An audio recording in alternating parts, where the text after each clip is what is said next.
So we've been in this garden for about a year now, and we set the polytunnel up. It was a brand new one, and because our garden is a bit of a distance from our flat, we obviously can't run, we haven't got an outside tap, and we can't run a hose pipe.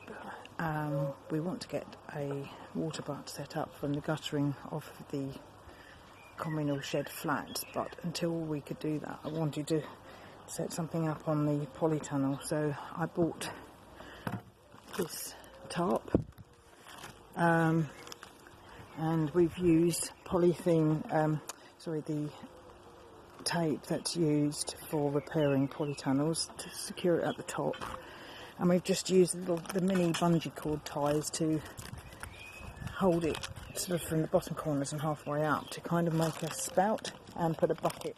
These are 5-gallon buckets, and it does work. We only set it up the other day, and we tried just sort of pouring a bottle of water down, and it certainly funneled down into the buckets, and it's just been raining lightly for about the last hour.